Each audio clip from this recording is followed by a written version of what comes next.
할렐루야. 박수를 치려면 확 쳐주세요.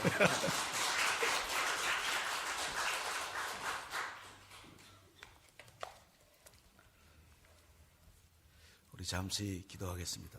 하나님 아버지, 저희들의 아버지가 되어주심을 감사드립니다. 우리 행한 대로 갚지 아니하시고 늘 아버지의 마음으로 저희들을 대해주심을 감사드립니다.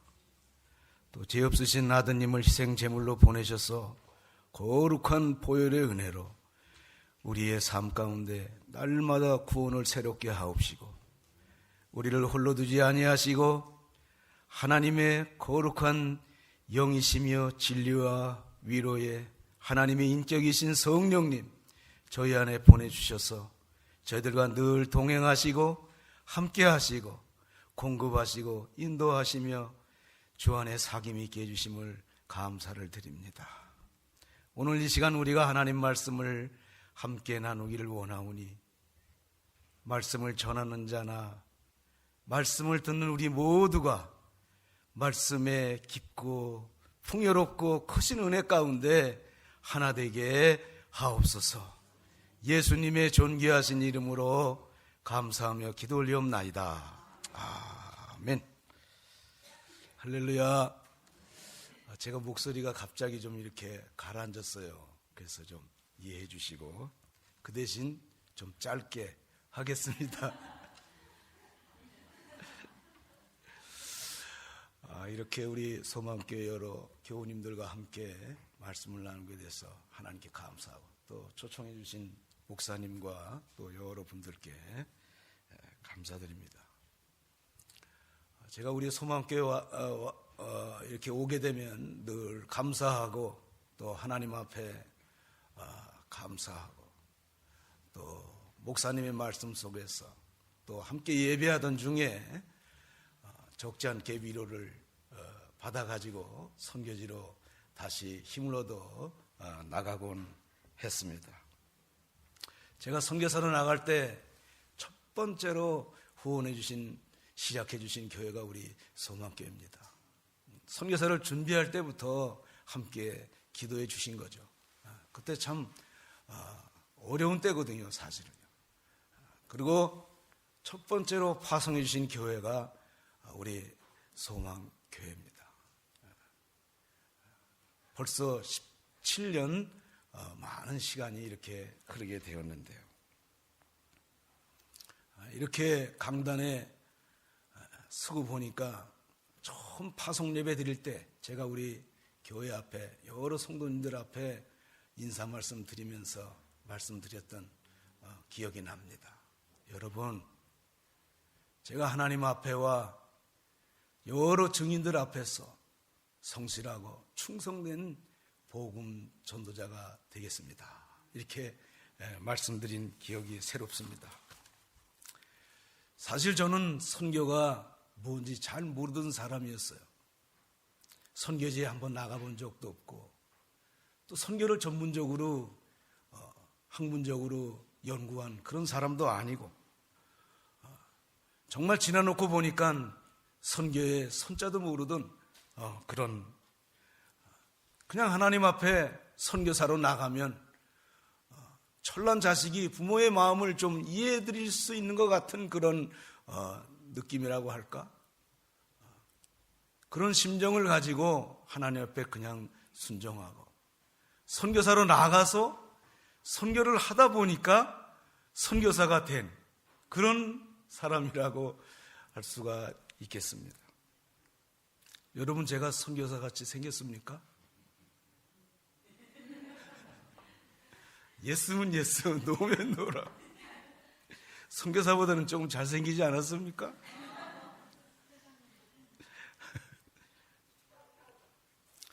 제가 나이 한 40쯤 조금 넘어서면서 하나님께서 저를 선교사로 자꾸 부르셨어요. 사랑하는 종아, 너는 불쌍한 나의 백성 곁으로 가라고. 계속 하나님 앞에 엎드릴 때마다 여러 가지 상황과 감동을 통해서 저를 부르시는 거예요. 근데 저는 하나님, 저는 못하겠습니다. 저한테 좀 맞는 일을 시켜주세요. 공부도 다른 걸 공부시키지 않으셨습니까?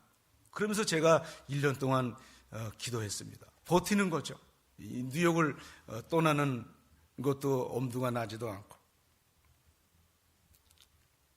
그러던 어느 날 새벽에 제단에 엎드려 기도하는데 지금까지 하나님의 은혜로 살아온 저의 삶을 다 이렇게 기억나게 하시는 거예요. 내가 하나님의 은혜가 없었으면 지금 이렇게 숨쉬고 있을 수 있는 그런 인생이 아니로구나. 아주 세밀하게 저의 삶을 섭리하시고 인도하신 그분의 그 은혜를 이렇게 떠올려 주시고 기억나게 해 주시는 거예요. 성령께서 이렇게 가까이 따뜻하게 임하신다고 할까?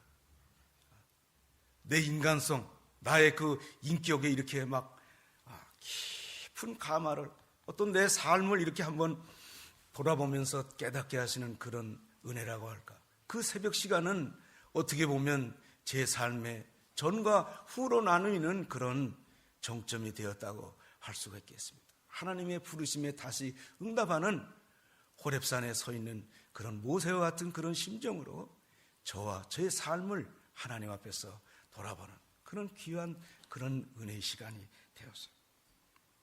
그러면서 하나님께서 3가지의 약속을 저에게 주시는 거예요. 지금 와서 생각해 보면 17, 18년 전 그 하나님의 약속은 참으로 제가 하나님 앞에 순종할 수밖에 없는 그런 귀한 약속을 저에게 주셨습니다.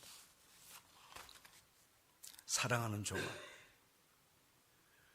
복음을 위해서 수고하고 고난받는 그 헌신을 내가 가장 기뻐한다고 저에게 말씀하시면서 지금 둘로 나눠져 있는 내 조국을 통일시켜 주시겠다고, 언젠가는 당신 주권하에 통일시켜 주시겠다고 하는 그런 약속을 저에게 주셨습니다.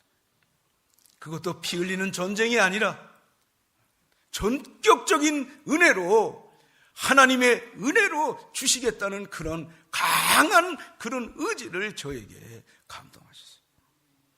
전격적인 하나님의 은혜로 이 백성들에게 일제에서 해방하는 그 은혜를 주신 것처럼 이 민족의 미래에 이런 비전을 주시겠다고 그렇게 말씀을 하셨어요.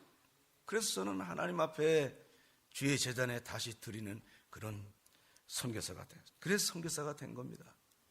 매임을 받은 자처럼 저의 조그마한 순종과 그 헌신이 이 민족의 미래에 관한 하나님의 계획에 관한 것들과 연결되어 있는 것 같은 그런 확신을 가지고 하나님 앞에 또 드리는, 정말 선교지에 대해서 가면 어떻게 해야 될지, 뭘 어떻게 되는지, 가서 만나야 될 어려운 일들과 환난과 혹은 여러 가지 위험한 일들이 무엇인지 도무지 알지 못하는 그 순간에 오직 하나님이 내게 주시는 이상과 그 약속 하나만을 붙들고 선교사의 귀한 이름을 받는 그런 순종이 저에게 있어지게 된 것이죠. 저는 지금도요, 제가 선교사로 하나님 앞에 헌신하고 있다는 이 사실이 너무나 하나님께 감사한 거예요. 너무 감사한 거예요, 하나님 앞에. 사실 선교사는 저도 하고 있지만은 아무나 선교사 되는 것은 아니거든요. 지난 15년의 사역의 길을 돌이켜 볼 때에 하나님의 은혜가 아니면 정말 안 되는 그런 어려운 순간들의 연속이었다고 볼 수가 있습니다. 왜 그렇게 어려운 일들이 많은지 몰라요. 아마 하나님께서 쓰실 만한 좋은 그릇으로 만드시고 싶은 그런 의도가 있으시지 않았나, 이렇게 지나고 보니까 생각이 되는데요. 이렇게 선교사로 이 오랜 시간 동안 제가 이렇게 견디고 버티고 있는 것만 해도 하나님께 너무나 감사합니다. 그러던 중에 3가지 약속은 하나하나씩 이루어져 나가고, 마지막 하나는 하나님께서 여러 가지 주변 상황을 움직이고 계신 것을 제가 알고 느끼고 있습니다. 더군다나 하나님께서 이 한국교회를 선교하는 교회로 사용하고 계시다는 이 사실이 너무나 하나님 앞에 감사한 거예요. 여러분, 아무나 이런 나라가 되는 게 아닙니다. 결단코 부유하고 돈이 있다 그래가지고 되는 일이 아닌 것입니다. 아무나 나라 될 수 있습니까? 없습니까? 여러분 해답을 다 가르쳐 드렸는데도 왜 대답을 못 하십니까? 아무나 될 수 없는 거거든요. 오늘 아침에 우리 집사람이 뼈다귀 국물에다가 미역국을 끓여줬는데 이게 좀 짠지 이렇게 자꾸 물이 맥히네. 목사님 미안합니다. 와이프 사랑은 엄청 받았는데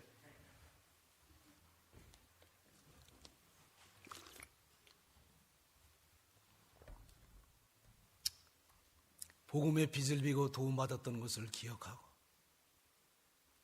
한국교회가 자기의 배를 불리는데 심취하지 아니하고 이렇게 하늘로서부터 온 이 선교적인 복음 전도적 비전을 받아가지고 한국교회가 하나님 앞에 쓰임을 받을 수 있다는 이 사실은 대단히 귀하고 아름다운 것입니다. 이거보다 더 귀한 복이 없는 것입니다. 여러분, 이것은 하나님께서 이 민족과 이 나라의 미래를 책임지겠다고 하는 그런 사인이에요. 하나님께서 뭘 보시고 이 백성들의 미래를 책임지시겠습니까? 화려하고 왕궁 같은 그런 성전 그 모양입니까? 아니면 무엇입니까? 이것은 진실로 하나님께서 이 백성들을 버리지 않겠다고 하는 위대한 하나님의 약속인 것이에요. 현재 세계 우리 한국 선교사들이 2만여 명이 나가서 선교 활동을 하고 있습니다. 나갈 선교사가 있는 것도 대단한 일이죠. 2만 명을 세워보세요. 대단한 일입니다. 이게 하늘부터 출발한 이 비전과 이 미션에 관한, 선교에 관한 그 사명과 이런 헌신이 아니면 그리스도의 십자가의 그 거룩한 보혈 안에 담겨있는 그 희생 제물의 향례를 맡고 역사하시는 그 하나님의 임재하심이 아니면 어느 누가, 어느 교회가, 어느 백성들이 이 비전에 순종할 수 있겠습니까? 진실로 위대하신 하나님의 역사가 한국교회의 사명으로 떨어진 것을 저는 확신합니다. 이 많은 선교사들의 생활과 사역을 한국 교회 성도님들이 재단에 드려지는 이 헌금으로 다 이렇게 뒷받침하고 있다는 사실이요. 대단한 겁니다, 여러분. 이 미국 선교사들은 미션 소사이어티에서 서포팅 하잖아요. 지원하잖아요. 선교사가 모금할 그런 필요가 없는 미션 소사이어티가 파송합니다. 우리 한국 교회는 교회에서 성도님들이 교회와 교단과 예수의 이름으로 파송하고 그 뒷받침하는 그 재정적인 헌금은 성도님들의 믿음과 헌신의 표시로 드려지는 선교비로 선교사들이 나가서 살면서 사역하는 것입니다. 이거 얼마나 대단한 일입니까? 여러 성도님들이 한국 세계 선교 역사의 한 페이지를 지금 쓰고 있는 거예요. 먼 훗날 20세기 전후에 한국교회에 일어났던 그 선교의 그 열정과 그 뜨거운 불덩어리가 교회 역사의 한 페이지로 남아있을 것입니다. 대단한 것입니다. 한국에 IMF가 왔을 때 선교사들이 철수하기도 하고 뒷받침을 못하니까 정말 빵 하나로 이렇게 생활하고 이런 어려운 시간이 흘러갈 때에 우리 미주에 있는 교회들이 우리가 2배, 3배로 선교하자 이런 운동이 우리 미주에 있는 한인교회를 중심으로 해서 불같이 일어났던 그런 일들이 있지 않습니까? 예, 대단히 귀하고 성령님의 역사에 순종한 일이 아닐 수가 없습니다. 여러분, 우리나라가 옛날에 선교를 운운할 만한 그런 나라였습니까? 아닙니다. 뼈가 저리도록 가난한 나라였어요. 저는 이 나이 먹어서도 어릴 적에 저를 괴롭혔던 그 가난을 그 가난에 대한 기억을 잊을 수가 없습니다. 배 고른다 그러죠. 배가 고라, 과일이 고른 것처럼 배가, 그 배고픈, 그 고픈 배를 물로 채우기도 하고, 저희 어머니 광주리이고 하루 종일 나가서 해가 기울어 집에 오시면 그날 버는 거 그걸로 가서 소도 한 대박 쌀 사가지고, 대도 한 대도 못 사요. 소도 한 대 사가지고 누런 봉투에 담아오면 그걸로 밥 지어 먹고 하루 벌어서 하루 먹고. 여러분, 제강이라고 혹시 아시는지 모르겠어요. 우리 연세 드신 분들은 혹시 아시는 분, 술 만들고 남은 그 찌꺼기 있지 않습니까? 그걸 끓여가지고 그걸로 배를 때울 때도 있었어요. 그러면 그게 약간 술기운이 남아 있습니다. 그러면 어린애가 그거 배가 터지라고 먹고서 이렇게 약간 이렇게 오락가락하기도 하고, 그런 때가 있었다니까요. 그래도 저희 어머니 예수 믿고 1년 만에 성령님 모시고 성령 받고, 어느 날 새벽에 집회 갔다 오시더니 저를 깨우시면서, 종철아, 성령님이 내게 오셨다 딱 한마디 하시고 난 다음에 돌아가실 때까지 무려 40년 동안 하루도 집에서 주무시지 아니하시고 철야기도 하신 분입니다. 하루 3끼 예배드리지 않으면, 하루 3번 예배드리지 않으면 밥을 잡숫지 않는 분이었어요. 내가 이 육신을 위해서 하루 3끼 밥은 찾아 먹으면서, 내가 주와 그리고 사명을 위해서, 교회와 이 민족을 위해서 하루 3번 제단을 어찌 쌓지 않겠느냐. 그게 그분의 신앙이었어요. 그분은 절대로 예배드리기 전에는 밥을 잡수지 않았습니다. 꼭 하나님 앞에 예배드리고 제단 쌓고 그리고 밥을 잡수는 분이셨어요. 제가 10년 동안 사역했던 볼리비아는 정말 이만큼 이상으로 가난한 나라였습니다. 제가 뉴욕에서 있다가 볼리비아 산타크루스에 다 내려서 시골 교회를 이렇게 가가지고서 막 너무 큰 충격을 받는 거예요. 야, 이렇게 사는 사람들도 있구나. 정말 우리 원주민 사역자 그 사모님이 어디에 병이 들었는지 이 배가 막 이만하게 불러서 누렇게 얼굴이 떠가지고서 선교부에 도움을 요청하러 왔는데 너무 큰 충격을 받는 거예요. 도대체 이 세상에 돈 많은 사람도 많고 의사도 많고, 도대체 이 목사의 사모, 이 사람 한 사람을 도와주고 이 사람을 치료할 그런 이게 없으니 너무나 하나님 앞에 절망적인 기도를 드렸던 그런 기억이 있습니다. 우리나라가 그런 나라였습니다. 그렇잖아요. 나라의 운명과 그 나라의 근간이 바람 앞에 등불처럼 뿌리채 흔들리는 그 순간에, 그 때에 조선이란 나라가 이 지구상에 어디 붙어 있는지 아는 사람도 별로 없는 그때에 선교사 분들이 한반도 그 땅에 파송을 받았어. 피아노 팔고 자기 직업을 내어놓고서 준비해가지고 선교사로 한국에 와서 한반도에 복음을 뿌린 그 씨가 열매를 맺어서 100년이 지난 그 다음에 제가 선교사의 이름으로 선교사가 돼서 지금 남미에서 일하고 있으니 이거야말로 얼마나 신비스러운 일입니까? 이럴 땐 좀 아멘 좀 이렇게 해야 되는데 너무 설계 저 은혜가 너무 강하지 아멘도 안 하시네. 막 무슨 딴 생각을 하는 건지 막 이럴 땐 막 그냥 막 하나님 앞에 너무 감사해서 막 제가 목소리가 좀 이렇게 저거 해서 그런가 봐. 막 이럴 땐 막 박수 소리가 막 나오고 이런 교회들도 막 있는데 막 아멘도 안 하고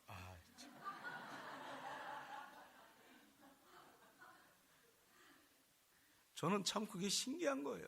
저한테 선교사의 이름을 주신 게, 참 그분들이 쓴 편지나 그런 일기를 읽어보면은요, 제가 선교지에서 처음 느꼈던 그런 일들과 너무 똑같은 거예요. 아펜셀러 그분이 한국에 와서 한 1년여 있다가 쓴 편지를 제가 읽어보고서요, 아이고 하나님, 어떻게 이분들의 심정과 이 기도가 제가 가지고 있는 심정과 기도가 너무나 제가 주의 이름으로 선교사의 길을 가고 있는 것을 제가 확인하고 하나님 앞에 감사했어요.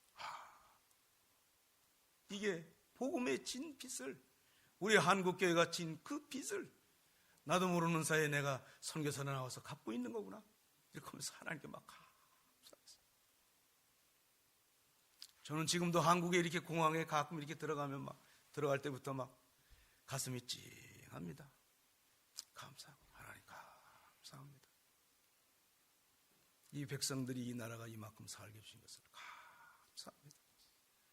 역사를 주관하시는 하나님께서 틀림없이 이 백성들의 역사에 간섭하고 계신 것을 저는 믿길래 하나님 앞에 감사했어요.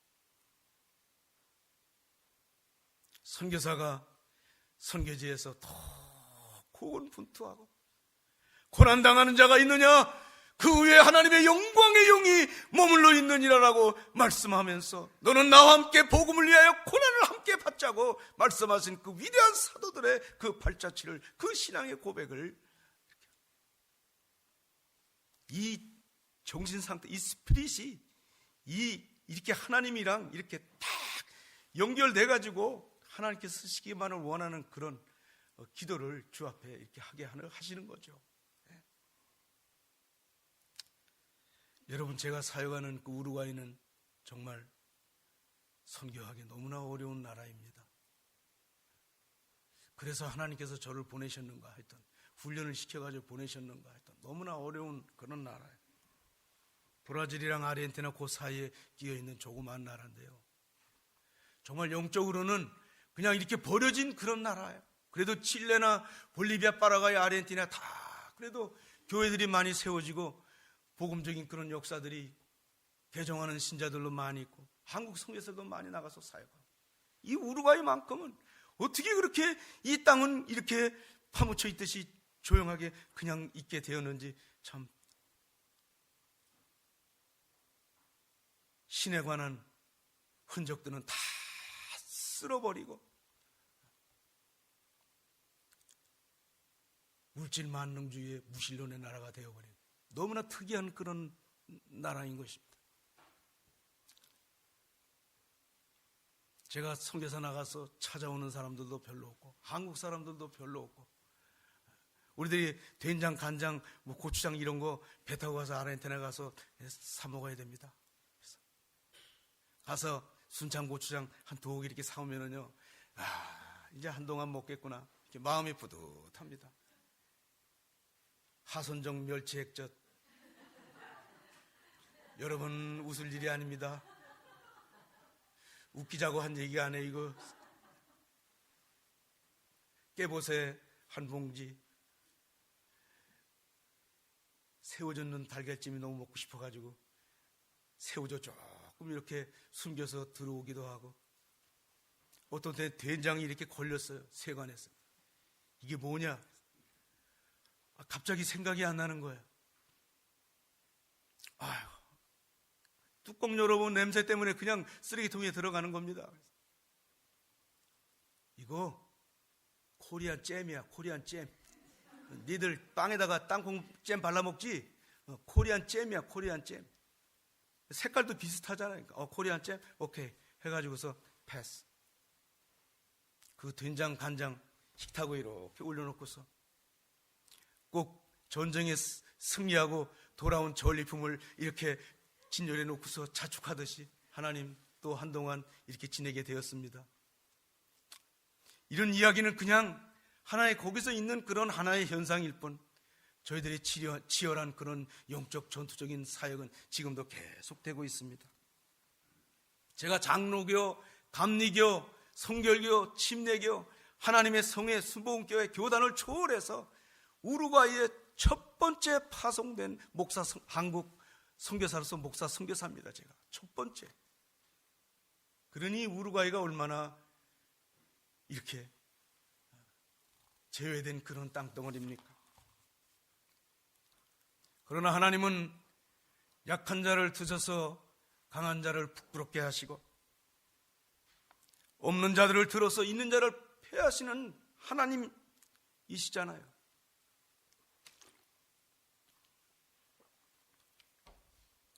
강대국 틈에 끼어 있는 우리나라 이 민족의 교회를 하나님께서 사용하고 계시지 않습니까? 일본의 교회를 하나님께서 사용하기 원하셨으면 더 좋은 환경이었을지도 몰라요. 그러나 하나님께서는 이 한국의 교회를 사용하시는 거예요. 그게 하나님의 의지이신 것을 저는 믿습니다. 제가 우루과이에 복음의 씨를 뿌리고 제가 죽으면 제 다음 세대에 하나님께서 열매를 거두게 해 주실 것이다 라고 하는 그런 심정으로 그냥 묵묵히 씨를 뿌리고 있는 것이죠. 제가 우리 후배 선교사들한테도 그런 얘기합니다. 너희 당대에 단열매를 먹을 생각을 하지 말아라.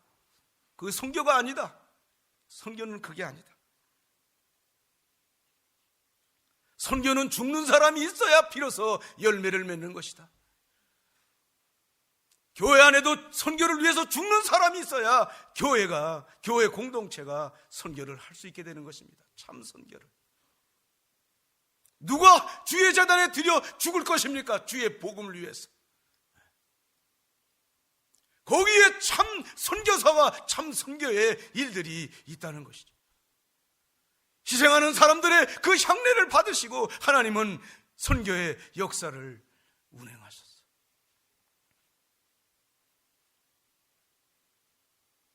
우루과이 선교를 위해서 여러분 기도 많이 해주시기를 부탁드리겠습니다. 제가 우리 소망교회 파송 선교사 아닙니까? 제가 죽고자 하면 여러분들도 그런 심정으로 기도해 주실 줄 믿습니다.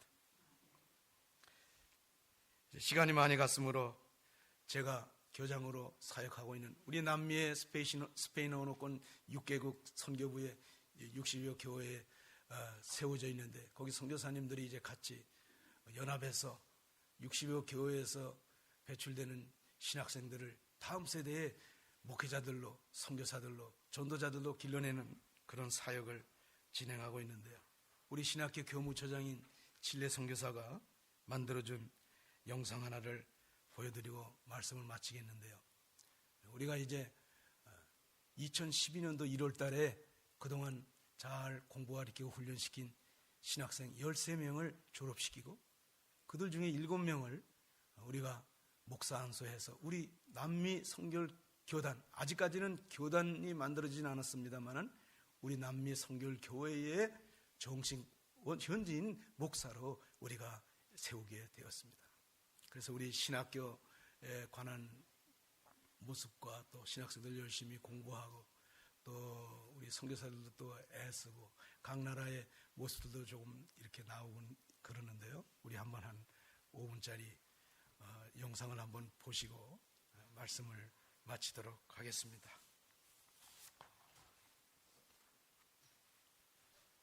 이 신학교는 남미에 세워지는 유일한 우리 교단 신학교입니다.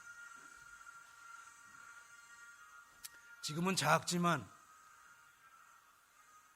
앞으로 남미 선교의 센터 역할을 할 수 있는 교육기관으로서 연합사역의 시작이라고 볼 수가 있겠습니다.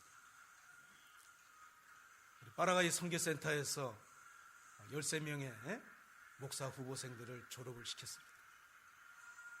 태극기를 앞세우고 각 나라의 국기를 앞세우고 우리 한국 선교사들이 이렇게 졸업생들과 함께 이렇게 등장하는데 뭐 보시는 것처럼 시골 국민학교 분교 졸업식 정도밖에 안 되는 그런 모습이지만 5년 동안 후원 이사회나 정식 후원회도 없이 우리가 학생들을 커리큘럼을 만들고 플래팅을 만들고 또 운영 규정을 만들고 번역하고 이렇게 해서 학생들을 행정적이고 법적인 제도를 잘 이렇게 만들어서 이 학생들을 성서 개론부터 시작해서 조직신학과 교회사 그리고 여러 가지 필요한 지도자 교육을 잘 시켜서 13명을 이렇게 처음 졸업시키고 내년 1월 달에 아르헨티나에서 또 10여 명을 제2기 학생을 졸업시킬 수 있게 그렇게 하나님께서 은혜를 주셨습니다. 2007년도 우리 학생들이 이제 볼리비아에서 첫 학기를 시작했는데요. 2주 동안 1년에 2번 1월달, 7월달 2주 동안 우리들이 한 학기마다 한 6,000불 정도 예산을 세워서 모금을 해서 우리 학생들을 교수들을 초청하고 또 우리 선교사들도 가리키고 선교사들이 언어가 부족하면 좋은 통역사를 세워서 우리가 강의하고 교단 신학을 또 강의하고 이렇게 해서 우리 교단의 지도자들로 길러내고 있습니다. 이 일들은 제가 혼자 하는 사역이 아니라 우리 파라과이, 아르헨티나, 칠레, 그리고 페루, 우루과이 이렇게 선교사들이 연합해서 사역하기가 사실 참 어렵습니다. 이렇게 좀 성격들이 강하기 때문에 저는 그래도 아주 약하디 약한 사람입니다. 선교사들이 아주 강합니다. 아주 개성이 강합니다. 개 같은 성격이라 그러더라고요. 하여튼 어떻든 간에 하여튼 우리는 탱크처럼 돌진하지 않으면 뭐가 안 되는 그런 캐릭터를 가지고 있는 사람들이기 때문에 이렇게 연합해서 하기가 참 어려워요. 그런데 성령께서 때로 지혜를 주시고 또 여러 가지 주님의 마음으로는 안 통하는 게 없더라고요.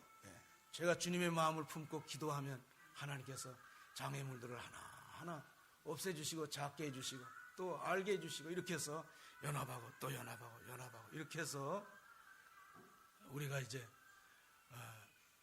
신학교를 운영해서 졸업생들을 이제 만들어내고 있습니다.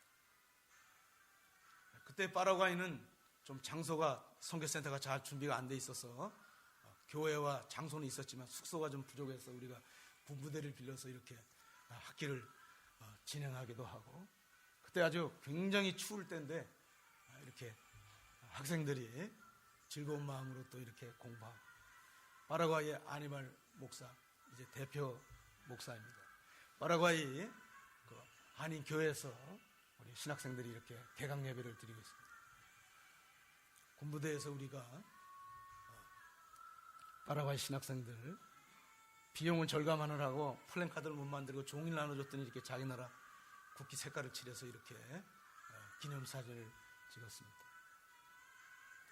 우리가 세족식도 하고 저녁이 되면 집회도 하고 이렇게 하면서 학생들을 영적으로 훈련시킵니다.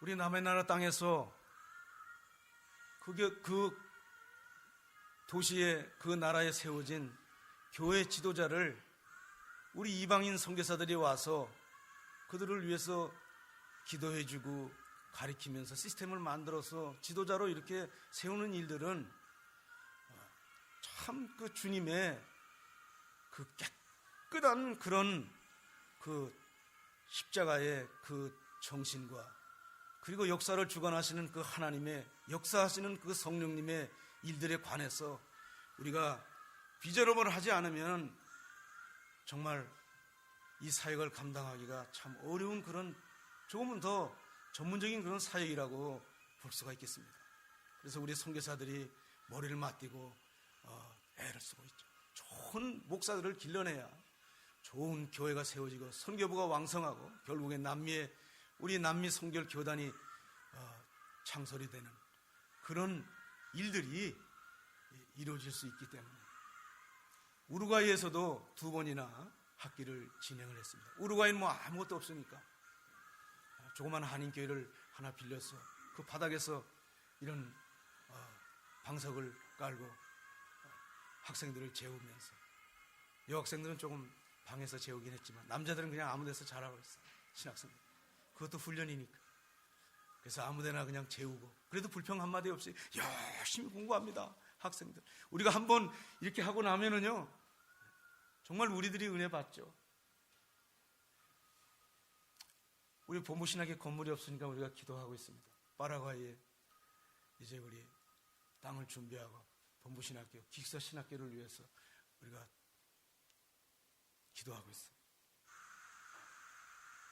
예산은 한 20만 불, 한 2억 원 정도 저희들이 세워서 한 1년 전부터 선교사 5명이서 이제 만날 때마다 기도하고 또 저희들이 이제 그동안 모금도 하고 해서 한국에 이제 한 교회가 1억 원 헌금해 주시기로 약속을 해주셨습니다. 할렐루야.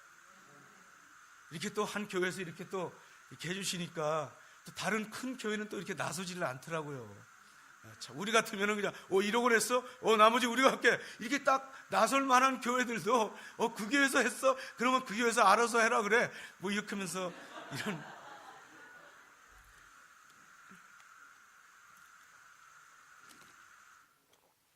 그래서 그러면 우리가 선교사들이 분담을 해가지고 한 선교사가 한 3천만 원, 4천만 원씩 분담해서 한 1억여 원 만들어서 그러면 하도록 하자. 이렇게 해서 지난번 칠레에서 선교사들이 모여서 제가 건축위원장을 맡고 재정, 홍보 또 실행 뭐 이렇게 하나씩 맡아가지고 선교사들이 기도하면서 신학교 운영 규정집도 우리가 이렇게 법을 만드는 것처럼 다 하나하나 디테일하게 다 이렇게 만들어가지고 이렇게 합의하고 결정하고 이렇게 해서 한 교회에서 한 1,000만 원씩 미국으로 하면 한 10,000불씩 20,000불씩 이렇게 모아가지고서 한 10여만 불 이렇게 만들어서 이제 아마 금년 말쯤이면 내년 초쯤에 우리가 기공 예배를 드리게 되지 않을까 이렇게 생각하고 우리 미주교회에서도 좀 기도 좀 많이 해주시고 참여해 주셨으면 하는 게 제가 이 미주교회 출신 아닙니까? 미주교회 출신 선교사가 학장으로 있는 책임자로 있는 그 신학교에 우리 미주교회 좀 기도 좀 많이 해주세요. 우리 북미교회는 이 남미에 어떻게 보면 그 못난 동생 하나 길러주는 것처럼 기도해 주시면서 해 주셔야 됩니다. 사실은 한국에서도 너무 머니까 오시는 분들도 없고 한때는 미주에 있는 교회가 남미에 있는 선교부들을 책임질 수 있도록 하자 이런 얘기까지 나올 정도로 미주 교회의 그 역할이 남미 선교에 있어서는 또면서 대단히 중요합니다. 그래서 우리 소망교회에서도 기도 좀 많이 해주시고 참여할 수 있으면 좀 참여해 주시고 이렇게 남는 선교비로 하지 마시고 없는 중에 너희의 궁핍이 이 연보를 풍성하게 하였도다 이런 감동적인 일들이 있었으면 하는 이런 진귀한 그런 헌금을 위해서 기도해 주시길 바라요. 제가 신학교 건축을 위해서 기도할 때마다 성령께서 저에게 늘 감동을 주십니다. 이미 하나님의 계획에는 다 되어져 있는 일들이에요. 그 헌신과 헌금에 대해서 하나님의 보상까지 다 준비되어 있는 일들입니다. 그런 믿음이 없이 우리가 무슨 선교를 하겠어요? 정직한 자의 후대를 복주시겠다고 하나님께서 말씀하신 그 말씀이 그제나 지금이나 미래에 변함없이 영원한 하나님의 말씀이라면 우리 후대에 하나님이 주실 헌신에 대한 보상을 이미 하나님 나라에서는 다 준비하고 계시다는 거예요. 종아, 내 아들 그리스도의 피로 건축할지니라. 저는 이 감동이 이 하시는 말씀이 무슨 뜻인지 그냥 어렴풋이 알고 있을 뿐입니다. 하나님께서 뭘 하시는가 보다 이렇게만 생각하고 있습니다. 성령님, 저희 선교사들의 희생입니까? 무엇입니까? 그렇게 여쭈면서 아마 건축을 거의 마칠 때쯤 되면 역사하신 성령님께서 영광 받으시기 위해서 이 뜻이 무엇인지 아마 저로 하여금 확인하고 간증할 수 있는 그런 일들을 주셨어요. 앞으로 더 어려운 고난과 더 어려운 희생이 있어야 되는 일이 우리의 미래에 있다 할지라도 그것을 능히 넘고 또 넘을 수 있는 그런 영적인 다이나믹을 선교사들에게 공급하시는 그런 귀한 일들을 성령께서 하실 것을 저는 확신합니다. 기회가 있으면 이 주시는 귀한 간증을 신학교 건축뿐만 아니라 이 남미 선교를 향한 우리 교단 남미 선교를 향한 하나님의 역사하시고 움직이신 일들에 관해서 여러분들과 함께